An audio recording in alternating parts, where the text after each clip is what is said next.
அடுத்து கும்பராசி. ராதே கிருஷ்ணா. கும்பராசிக்கு பிஸ்னஸ் எக்ஸ்பேன்ஷன் சேஃபா? கும்பராசிக்கு பிஸ்னஸ் எக்ஸ்பேன்ஷன் சேஃபா? தொழில் அபிவிருத்தி திட்டம் அப்படின்னு சொல்லுவோம். அதை பண்ணும்போது கும்பராசியை பொறுத்த வரைக்கும் பெரிய அளவில் செய்வாங்க. அதாவது எப்படின்னு கேட்டால், சின்னதாகவே எதுவுமே அவங்களுக்கு யோசிக்க தெரியாது. ஒரு 1000 பேருக்கு பிரயோஜனமாக இருக்குமா அப்படின்னா அந்த ஃபேக்ட்ரி ஆரம்பி. ஒரு 100 பேர் அவங்க சாப்பிடுவாங்களா அப்படின்னா அந்த மண்டபத்தை கட்டு. ஒரு 10,000 பேருக்கு வேலை கிடைக்குமா அப்படின்னா இந்த மில்லை ஆரம்பி. அப்போது எதுவுமே பரோபகாரத்தோடு கூடிய ஒரு செயலை செய்வாங்க. அப்படிங்கிறதுனால அவங்களுக்கு பிஸ்னஸ் தொழிலை அபிவிருத்தி பண்ணுறது அப்படின்ற ஒரு விஷயம் பண்ணுறதா இருந்தாலே வெறும் பணத்துக்காக மட்டும் பண்ண மாட்டாங்க. கும்பராசிக்கு மட்டும் உண்டான குணம் இது.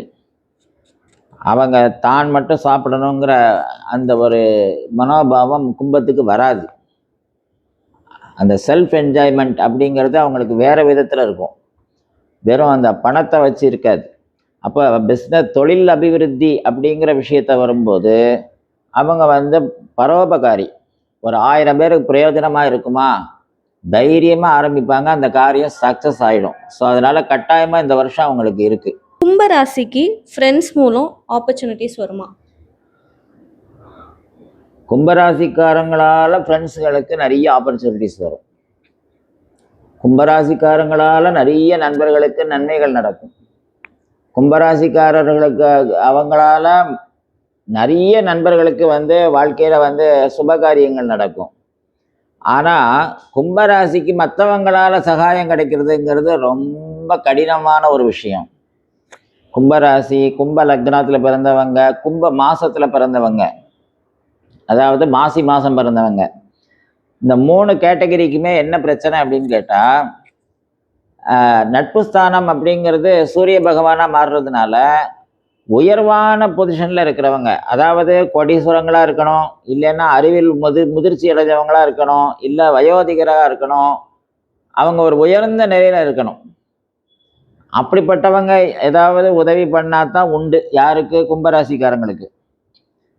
சரி, கும்பராசிக்காரங்க என்ன செய்வாங்கன்னு எல்லாருக்கும் உதவி பண்ணுவாங்க. ஏன் அப்படின்னு கேட்டால், 3ஆம் இடம் செவ்வாய், 10ஆம் இடம் செவ்வாய், 5ஆம் இடம் புதன், 8ஆம் இடம் புதன், எல்லாமே சனி பகவானை விட எல்லாரும் சின்னவங்க. அப்போது கும்பம் மற்ற நண்பர்களுக்கு உதவி செய்யுமே தவிர, கும்பத்தால் பல பேர் பிரயோஜனப்படுவாங்களே தவிர மற்றவர்களால் கும்பம் பிரயோஜனப்படுறதுங்கிறது பொதுவாக குறைச்சல். அப்படி பிரயோஜனப்படுறாங்க அப்படின்னா அவங்கள விட உயர்ந்த நிலையில் இருக்கிறவங்களால கும்பராசிக்காரங்களுக்கு பிரயோஜனம் ஏற்படும். டெக்னாலஜி ஃபீல்டில் க்ரோத் இருக்குமா? கன்ஃபார்மாக இருக்கும். டெக்னாலஜி அப்படின்னு சொன்னாலே கும்பம்தான். அதாவது முக்கியமாக பயோடெக்னாலஜி அப்படின்னு சொல்லக்கூடிய அணுக்களை ஆராய்ச்சி செய்யக்கூடியது. அணுக்களை ஆராய்ச்சி பண்ணி பிஹெச்டி பண்ணுறது என்ன, அதே மாதிரி சாஃப்ட்வேரில் புதுசாக சாஃப்ட்வேர்களை கண்டுபிடிக்கிறது.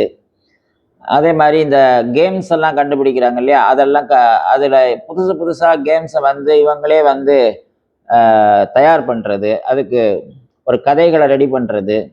இப்படி அந்த டெக்னாலஜியில் புதிய வழிமுறைகளை கடைப்பிடிக்கிறதே யார் கண்டுபிடிப்பாங்க அப்படின்னு கேட்டால், கண்டுபிடிக்கிறவங்க யாருன்னு பார்த்தா இந்த கும்பம் தான். அப்போ டெக்னாலஜி அப்படிங்கிற சப்ஜெக்ட் எடுத்தாலே கும்பம் தான். அது நேச்சுரலாக வரக்கூடியது. அதனால் டெக்னாலஜி ஃபீல்டில் கும்பராசிக்காரங்களுக்கு நிச்சயமாக நல்ல வாய்ப்புகள் உண்டு. ரீலொகேஷன் சான்ஸ் இருக்குமா? ரீலொகேஷன், ஒரு இடத்த விட்டு இன்னொரு இடத்த மாறுறது அப்படிங்கிறது, பட் அதுக்கு இந்த வருஷம் வாய்ப்பு இல்லை. அடுத்த வருஷம் நிச்சயமாக இடமாற்றம் உண்டு. ஆனால் அது இப்போ உடனடியாக நடக்காது.